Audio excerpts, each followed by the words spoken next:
সুপ্রিয় শিক্ষার্থীবৃন্দ, online education BD চ্যানেলের পক্ষ থেকে তোমাদের সকলকে জানাচ্ছি আন্তরিক শুভেচ্ছা।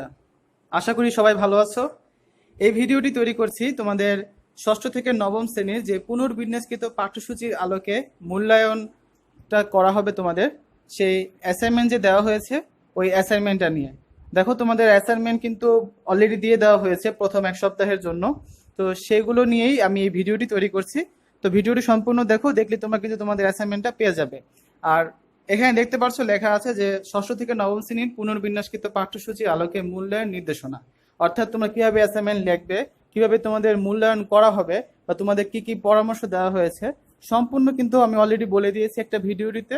তোমরা যারা ভিডিওটি এখনো দেখোনি তারা এখানে উপরে দেখবে আই বাটনে প্লেলিস্ট লিঙ্ক দেওয়া আছে, সেখানে চাইলেই তোমরা দেখে নিতে পারো। ঠিক আছে? তো তাহলে চলো আমরা অ্যাসাইনমেন্টটা দেখে নিই। দেখো, প্রথমে আমরা দেখতে পাচ্ছি কোভিড-19 পরিস্থিতিতে 2020 শিক্ষাবর্ষে ষষ্ঠ শ্রেণীর পুনর্বিন্যাসকৃত পাঠ্যসূচির ভিত্তিতে প্রদত্ত অ্যাসাইনমেন্টের গ্রিড। খেয়াল করে দেখো, এটা শুধুমাত্র ষষ্ঠ শ্রেণীর জন্য। তো এখানে তোমাদের বিষয়গুলোর নাম দেওয়া আছে এবং অ্যাসাইনমেন্ট বলা আছে যে অ্যাসাইনমেন্ট 1, তারপর অ্যাসাইনমেন্ট 2, অ্যাসাইনমেন্ট 3, মোট কতগুলো অ্যাসাইনমেন্ট তোমাদের দিতে হবে সেটা কিন্তু এখানে দেওয়া আছে। দেখো, তোমাদের বাংলা অ্যাসাইনমেন্ট দিতে হবে মোট 2টি, ইংরেজি দিতে হবে 3টি, গণিত দিতে হবে 3টি, বিজ্ঞান দিতে হবে 3টি, বাংলাদেশ ও বিশ্ব পরিচয় দিতে হবে 2টি, তথ্য ও যোগাযোগ প্রযুক্তি দিতে হবে 1টি, ইসলাম ও নৈতিক শিক্ষা বা হিন্দু ধর্ম নৈতিক শিক্ষা, বৌদ্ধ ধর্ম নৈতিক শিক্ষা অথবা খ্রিস্ট ধর্ম নৈতিক শিক্ষা তোমাদের অ্যাসাইনমেন্ট দিতে হবে 2টি, কৃষি শিক্ষা এবং গার্হস্থ্য বিজ্ঞান যে কোনো একটা তোমাদের অ্যাসাইনমেন্ট দিতে হবে 2টি। ঠিক আছে? তো মোট তোমাদের অ্যাসাইনমেন্ট হচ্ছে 18টি। তারপর দেখো, কোভিড-19 পরিস্থিতিতে 2020 শিক্ষাবর্ষে সপ্তম শ্রেণীর পুনর্বিন্যাসকৃত পাঠ্যসূচির ভিত্তিতে প্রদত্ত অ্যাসাইনমেন্টের গ্রেড। এখন আমরা দেখব সপ্তম শ্রেণীর যে অ্যাসাইনমেন্টগুলো দেওয়া হয়েছে সেগুলো। বাংলা দেওয়া হয়েছে তোমাদের 2টি অ্যাসাইনমেন্ট, ইংরেজি দেওয়া হয়েছে 3টি, গণিত দেওয়া হয়েছে 3টি, বিজ্ঞান দেওয়া হয়েছে 3টি, বাংলাদেশ ও বিশ্ব পরিচয় দেওয়া হয়েছে 2টি, তথ্য ও যোগাযোগ পদ্ধতি দেওয়া হয়েছে 1টি, এবং প্রত্যেকে যে ধর্ম এবং নৈতিক শিক্ষা যে বিষয়টি আছে সেখানে দেওয়া হয়েছে 2টি, এবং কৃষি শিক্ষা অথবা গার্হস্থ্য তোমাদের অ্যাসাইনমেন্ট দেওয়া হয়েছে 2টি। অর্থাৎ তোমাদের মোট অ্যাসাইনমেন্টের সংখ্যা হচ্ছে কিন্তু 18টি। এরপর দেখো, কোভিড-19 পরিস্থিতিতে 2020 শিক্ষাবর্ষে অষ্টম শ্রেণীর পুনর্বিন্যাসকৃত পাঠ্যসূচির ভিত্তিতে প্রদত্ত অ্যাসাইনমেন্টের গ্রেড। এবার আমরা অষ্টম শ্রেণীর অ্যাসাইনমেন্টগুলো দেখি। তোমাদের বাংলা অ্যাসাইনমেন্ট দেওয়া হয়েছে 2টি, ইংরেজি দেওয়া হয়েছে 3টি, গণিত দেওয়া হয়েছে 3টি, বিজ্ঞান দেওয়া হয়েছে 3টি, বাংলাদেশ ও বিশ্ব পরিচয় অ্যাসাইনমেন্ট দেওয়া হয়েছে তোমাদের 2টি, তথ্য যোগাযোগ প্রযুক্তি অ্যাসাইনমেন্ট দেওয়া হয়েছে তোমাদের 1টি, এবং প্রত্যেকের যে নিজস্ব ধর্ম শিক্ষা বা নৈতিক শিক্ষা যে বিষয়টি আছে সেটি দেওয়া হয়েছে 2টি, এবং কৃষি শিক্ষা অথবা গার্হস্থ্য অ্যাসাইনমেন্ট দেওয়া হয়েছে তোমাদের 2টি। এই হচ্ছে তোমাদের মোট অ্যাসাইনমেন্টের সংখ্যা, যা দাঁড়ালো 18। তারপর দেখো, কোভিড-19 পরিস্থিতিতে 2020 শিক্ষাবর্ষে নবম শ্রেণীর পুনর্বিন্যাসকৃত পাঠ্যসূচির ভিত্তিতে প্রদত্ত অ্যাসাইনমেন্টের গ্রেড। এবার আমরা দেখি নবম শ্রেণীর অ্যাসাইনমেন্টগুলো। তোমাদের বাংলা অ্যাসাইনমেন্ট দেওয়া হয়েছে 2টি, ইংরেজি অ্যাসাইনমেন্ট দেওয়া হয়েছে 3টি, গণিত অ্যাসাইনমেন্ট দেওয়া হয়েছে 3টি। তারপর দেখো, বিজ্ঞান অথবা বাংলাদেশ ও বিশ্ব পরিচয় অ্যাসাইনমেন্ট দেওয়া হয়েছে 3টি। তো যারা কমার্সের এবং আর্টসের আছো বা মানবিক শাখা আছো তাদের জন্য কিন্তু 3টি অ্যাসাইনমেন্ট তোমাদের বিজ্ঞান থেকে দেওয়া হয়েছে, এবং যারা বিজ্ঞান শাখা বা সায়েন্সের আছো তাদের কিন্তু বাংলাদেশ ও বিশ্ব পরিচয় থেকে 3টি অ্যাসাইনমেন্ট করতে হবে। তারপর দেখো, তথ্য যোগাযোগ প্রযুক্তি অ্যাসাইনমেন্ট দেওয়া হয়েছে 1টি। এরপর হচ্ছে পদার্থবিজ্ঞান অথবা ভূগোল অথবা হিসাব বিজ্ঞান অথবা যার যেটা বুঝতে পারছো বিভাগ অনুযায়ী তোমাদের অ্যাসাইনমেন্ট দেওয়া হয়েছে 3টি। আর সর্বশেষ দেখো, রসায়ন অথবা বাংলাদেশের ইতিহাস ও বিশ্ব সভ্যতা এবং ব্যবসায় উদ্যোগ। তো তোমাদের এখানে অ্যাসাইনমেন্ট দেওয়া হয়েছে 3টি। এই হচ্ছে তোমাদের মোট অ্যাসাইনমেন্টের সংখ্যা, যা দাঁড়ালো 18। এবার দেখো, কোভিড-19 পরিস্থিতিতে 2020 শিক্ষাবর্ষে পুনর্বিন্যাসকৃত পাঠ্যসূচির ভিত্তিতে অ্যাসাইনমেন্টের বা নির্ধারিত কাজ ও মূল্যায়ন নির্দেশনা। তো এখানে নির্ধারিত কাজের ক্রমিক দেওয়া আছে ষষ্ঠ শ্রেণীর জন্য। প্রথম অ্যাসাইনমেন্টে দেখো, তোমাদের অধ্যায় ও বিষয়বস্তু শিরোনাম সততার পুরস্কার, মিনু, নীলনদ আর পিরামিডের দেশ। তোমাদের অ্যাসাইনমেন্টগুলো বা বাড়ির কাজগুলো কি দেওয়া হয়েছে দেখো, আমি বলছি। ইহুদি বংশে 3জন লোকের কি কি শারীরিক সমস্যা ছিল? সততার পুরস্কার গল্পে তৃতীয় ব্যক্তির মানসিকতার সংক্ষিপ্ত পরিচয় দাও। সততার পুরস্কার গল্পটির শিক্ষণীয় দিকটি অল্প কথায় লিখো। লোকে যোগেন বসাককে মহৎ লোক বলে ভাবতো কেন? বলতা বা ভীমরুলকে মিনু শত্রু ভাবে কেন?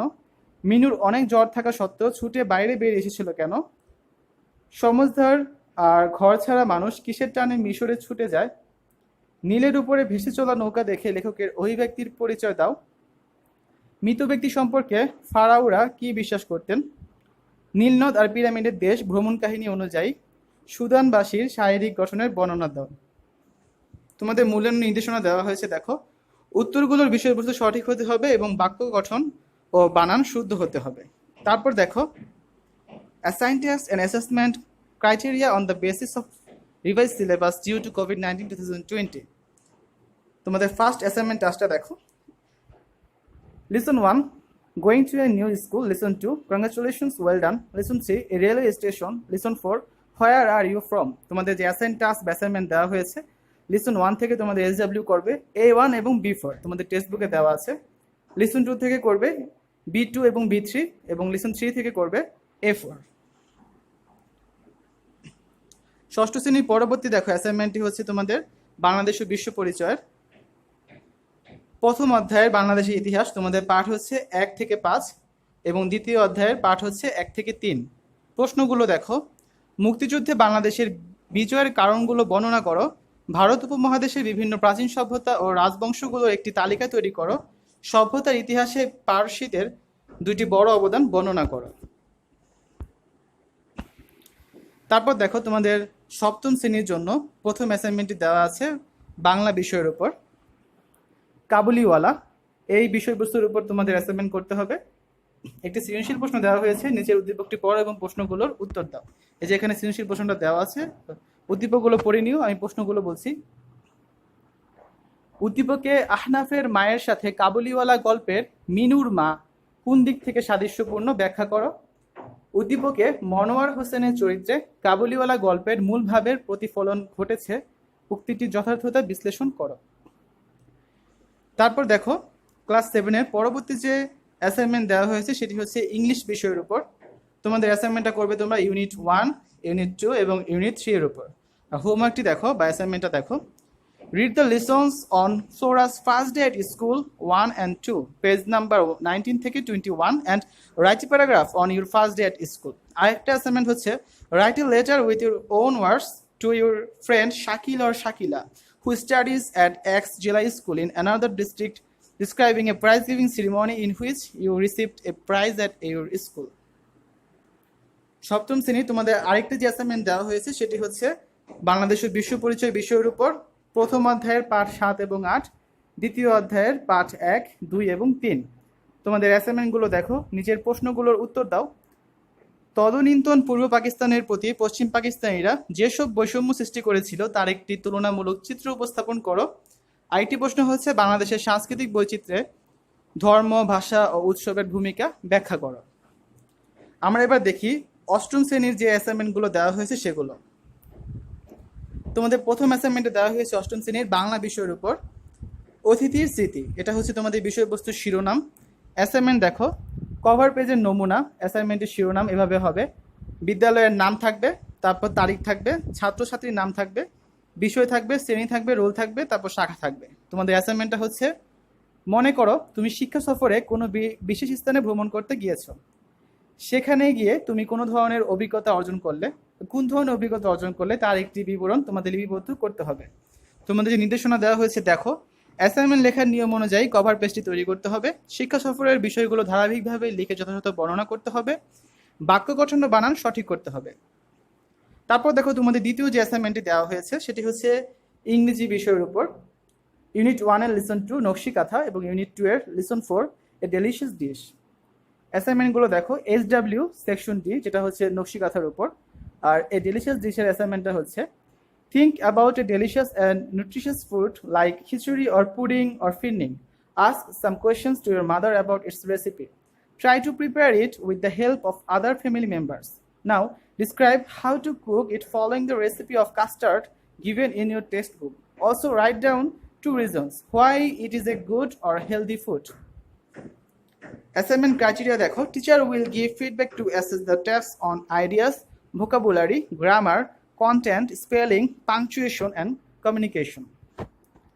অষ্টম শ্রেণী তোমাদের আরেকটি যে অ্যাসাইনমেন্ট দেওয়া হয়েছে সেটি হচ্ছে বাংলাদেশ ও বিশ্ব পরিচয় বিষয়ের উপর, পাঠ 7 এবং 8, যেটি হচ্ছে প্রথম অধ্যায়ের, আইটি হচ্ছে দ্বিতীয় অধ্যায়ের পাঠ 1 এবং 2। দুইটি অ্যাসাইনমেন্ট হচ্ছে বাংলা নবজাগরণ ও তৎকালীন সমাজ ব্যবস্থার পরিবর্তনের প্রতিনিধিত্বকারী বিভিন্ন ব্যক্তির গুরুত্বপূর্ণ অবদান বর্ণনা করো।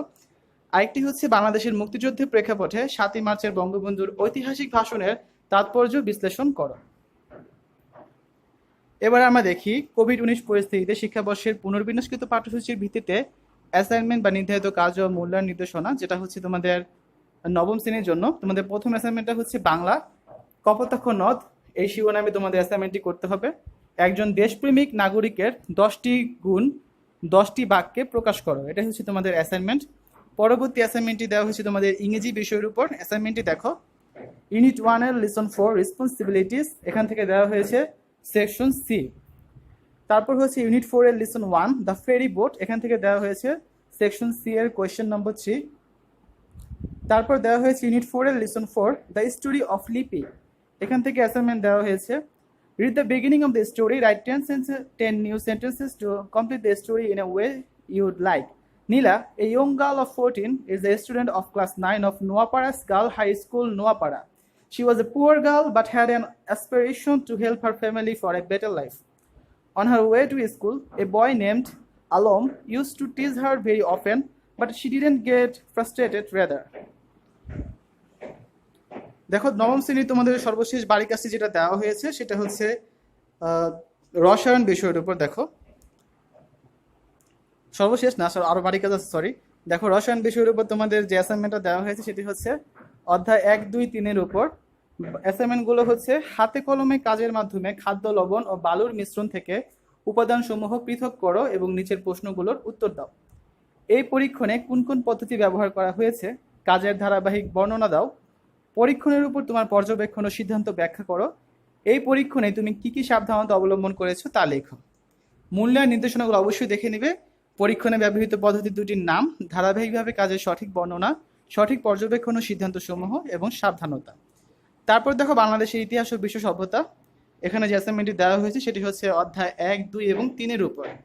তোমাদের অ্যাসাইনমেন্ট হচ্ছে ইতিহাস পাঠ করা প্রয়োজন কেন, প্রাচীন বিশ্বের উল্লেখযোগ্য সভ্যতাগুলো কি কি, প্রাচীন বাংলার মানচিত্র অঙ্কন করে জনপদগুলোর নাম সহ বর্তমান অবস্থান চিহ্নিত করো। তারপর দেখো, তোমাদের পরবর্তী অ্যাসাইনমেন্টটি দেওয়া হয়েছে ব্যবসায় উদ্যোগ বিষয়ের উপর। প্রথম অধ্যায় ব্যবসায় পরিচিতি এবং দ্বিতীয় অধ্যায় ব্যবসায় উদ্যোগ ও উদ্যোক্তার উপর। অ্যাসাইনমেন্টটি হচ্ছে ব্যবসায়ের উৎপত্তি ও ক্রমবিকাশের ধারা ছকে প্রদর্শন করো। মূল্যায়ন নির্দেশকগুলো দেখো, বিষয়বস্তু ধারণা, বিষয়বস্তু ধারাবাহিকতা এবং ক্রমবিকাশের ছক। তো শিক্ষার্থীরা, এই ছিল তোমাদের যে প্রথম সপ্তাহে অ্যাসাইনমেন্টগুলো দেওয়া হয়েছে 6ষ্ঠ থেকে 9ম শ্রেণীর। প্রতিটা শ্রেণীরই তোমাদের 3টি করে অ্যাসাইনমেন্ট দেওয়া হয়েছে যা তোমাদের এই সপ্তাহে শেষ করতে হবে।